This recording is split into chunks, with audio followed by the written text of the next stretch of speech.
This is the voice of Heidie Calero with another interesting economic capsule on the Puerto Rico economy.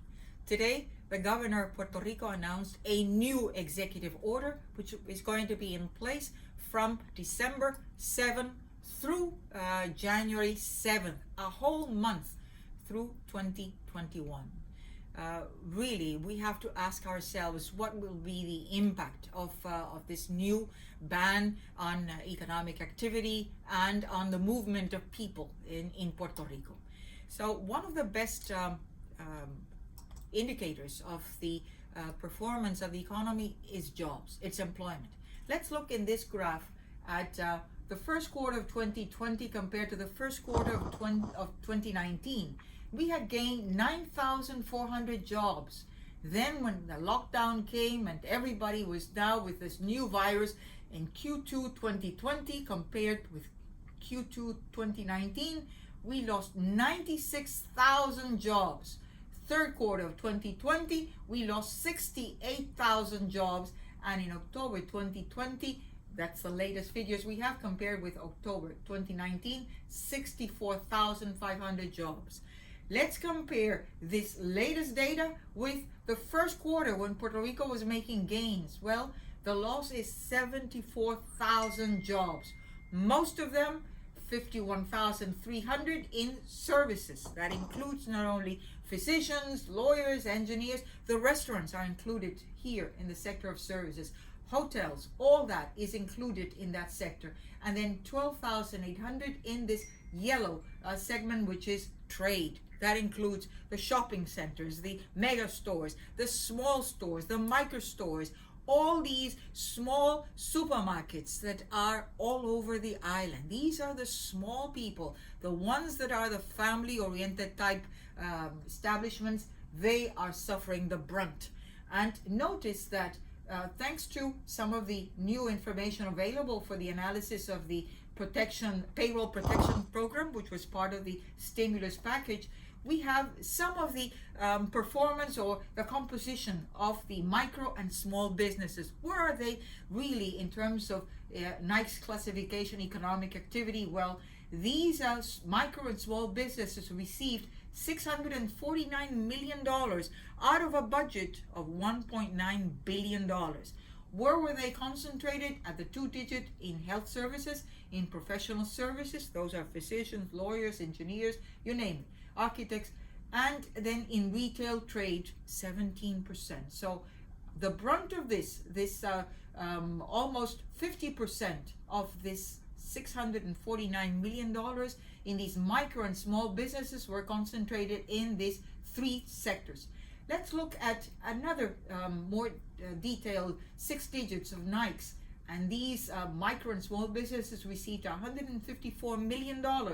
And where are they located? Again, in services, physicians, 44%, offices of doctors, 17%, offices of lawyers, and in restaurants, 13%. Again, notice here we have 74% of these $154 million were received in these three sectors of micro and small businesses. And notice here with this federal paycheck protection program, some of the statistics, out of a total of almost 39,000 loans that were given out in numbers, 90% were located in between small, which are 20 through less than 20 employees, and micro, which are less than 5 employees. 90% of these 39,000 were in these two categories, but they received only a third of $1.9 billion in these two categories, and we're still the average paycheck protection program per establishment in small and micro. If we average these two categories, it's about $25,000 compared to the medium, which received $139,000, and the large that received almost $694,000 per large establishment. So it's very difficult with $25,000 to see how long can you stay alive with these executive orders. But we're still, this new executive order, it's restrictive. It's not really centered on statistics that say there is a surge in hospitalizations that will really cause the collapse of the hospital system in Puerto Rico. Either the statistics are wrong, or certainly we don't know how to measure this. But the executive director of the Puerto Rico Hospital Association said we have almost 40% empty capacity, empty beds. So there's no surge expected really that will cover this collapse of hospitals. And for this executive order, we are told some days you have to stay at home. Nothing is going to be open except maybe supermarkets, the drugstores, and the hardware stores. And if you're going to ask for food, well, the restaurants will only have carry out. Then you have to be on lockdown from 9 o'clock in the evening till 5 o'clock in the morning. What are people going to do if they have to close down, they shut down in terms of all these small and medium enterprises? As I said before, these are in the sectors that were most hit with jobs, and we do not have this package, this stimulus package. Congress has not approved anything, and Puerto Rico is bankrupt. So it's a dire Christmas that we are going to be seeing in terms of this new executive order. I think that it's going to be a very bad Christmas. We hope that the new administration will really center on how are we going to reconstruct Puerto Rico with the resources that we have, and not just relying on federal funds which are weak, and which even Puerto Rico has not been able to utilize to its fullest extent.